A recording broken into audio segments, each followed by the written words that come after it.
Hari ini Presiden Prabowo Subianto melantik Menko Polhukam, Menpora, dan sejumlah pejabat lainnya. Bagaimana kelanjutan kinerja pemerintahan pasca reshuffle kali ini? Kita akan berbincang dengan pengamat politik Badan Riset BRIN dan yang saat ini sudah tersambung bersama kami, Pak Wasisto. Selamat malam, Pak Wasisto. Selamat malam, Mbak Maya dan pemirsa TVRI.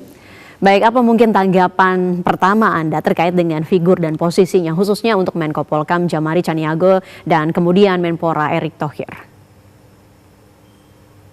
Iya, kalau posisi Pak Djamari, saya pikir masih menunjukkan kalau posisi Menko Polhukam itu secara tradisional masih menjadi domain purnawirawan ya.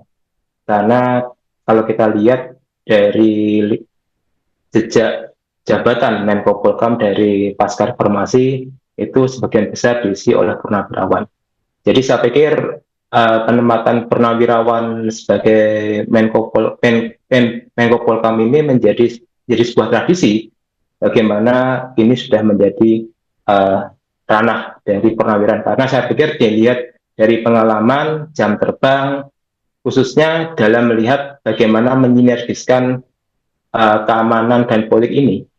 Terlebih dengan kondisi sekarang ini kan tantangan kita adalah menampilkan aparat yang humanis, aparat yang inklusif. Jadi memang ini yang menjadi PR bagi Menpolhukam yang baru ini.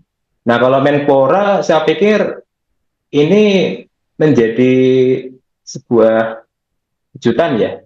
Karena memang sebelum-sebelumnya kan Menpora ini identik dengan politisi. Nah, sekarang langsung dipegang oleh figur yang itu sudah lama berkecimpung di dunia olahraga khususnya.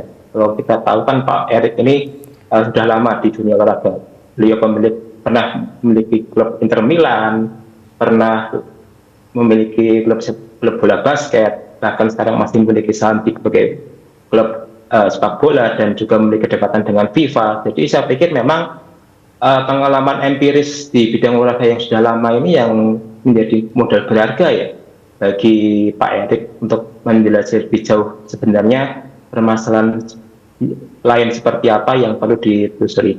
Karena PR terbesar Kemenpora ini kan adalah bagaimana menyelesaikan DBON kan, desain besar olahraga nasional. Jadi melihat olahraga itu bukan sekedar prestasi, tapi juga olahraga buat pendidikan, buat masyarakat. Jadi memang di sini bukan masalah prestasi yang perlu dijadikan PR Menpora yang baru, tapi bagaimana mensosialisasikan olahraga ini menjadi kegiatan dan juga sosialisasi yang lebih luas, baik sebagai pendidikan maupun masyarakat, dan juga mungkin kesejahteraan atlet ya, yang selama ini menjadi masalah klasik yang belum diselesaikan oleh para Menpora sebelumnya. Jadi itu dulu Mbak Maya sebenarnya. Oke, jadi untuk Menko Polhukam ini sesuai dengan tradisi, untuk Menpora agak sedikit mengejutkan walaupun Erick Thohir sosok yang memang dekat begitu ya dengan bidang olahraga, dan tadi juga sudah disebutkan apa yang menjadi PR ke depan untuk dua kementerian tersebut. Tapi untuk posisi Menteri BUMN kan tadi belum langsung begitu ya digantikan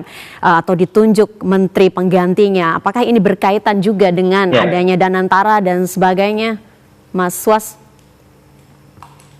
Ya, saya pikir begini Mbak Maya, karena kan sekarang kita mempunyai Danantara dan kita juga punya BUMN. Jadi memang di sini proses pengalian aset dari BUMN ke Danantara ini yang masih menjadi proses yang masih berjalan. Dan saya pikir memang di sini sosok yang bisa mengharmonisasikan transisi aset dari BUMN ke Danantara ini yang menjadi figur yang krusial. Karena saya pikir dengan banyaknya aset BUMN yang besar, misalnya di perbankan atau di migas, itu akan lebih baik kalau dicari sosok yang memang berpengalaman dalam pengalian aset seperti itu, supaya Danantara juga langsung bisa bekerja dengan baik.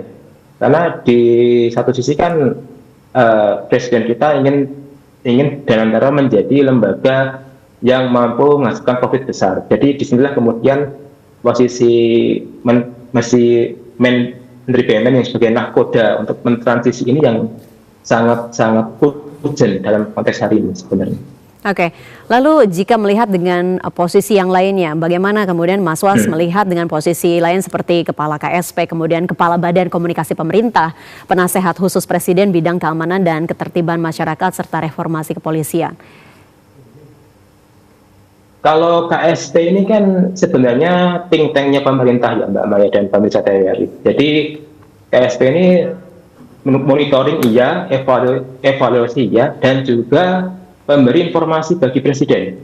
Jadi memang di sini kalau itu diserahkan ke sosok Pak Kodari yang memang notabene beliau ini aktif di dunia survei yang sangat rigid dengan masalah data dan juga masalah angka, tentu ini menjadi suatu keuntungan sendiri ya, karena mensimpulkan berbagai macam data, berbagai macam informasi ketika dulu masih di lembaga survei kemudian disediakan dalam bentuk argumentasi yang menarik, argumentasi yang langsung bisa diterima, itu menjadi poin kunci dalam dibalik penunjukan Pak Kodari ini, karena memang KSP ini kan akan merangkum semua data kebijakan dari berbagai macam KL kan. Jadi memang sosok yang mampu merangkum semua kemajuan, progress report dari setiap KL ini untuk disajikan ke Presiden, disajikan ke rapat kabinet, itu menjadi poin kunci supaya data-data yang rigid itu bisa mudah dipahami oleh lintas KL seperti itu Mbak Maya. Jadi saya pikir dengan pengalaman Pak Kodari di lembaga survei yang lama, itu menjadi poin kunci untuk bisa menerjemahkan kira-kira poin flagship apa yang kira-kira dibutuhkan pemerintah untuk segera diadres seperti itu. Jadi memang saya pikir inilah dibalik penunjukan Pak Kodari untuk bisa menerjemahkan seperti itu. Dan kalau badan komunikasi, saya pikir kan tantangan kita hari ini kan menghadapi masyarakat yang didominasi generasi muda. Dan saya pikir kan kepala badan komunikasi pemerintah sekarang juga termasuk generasi muda kan. Jadi bagaimana mengatur harmoni komunikasi dengan generasi muda ini juga menjadi poin kunci ketika sekarang ini sudah generasi.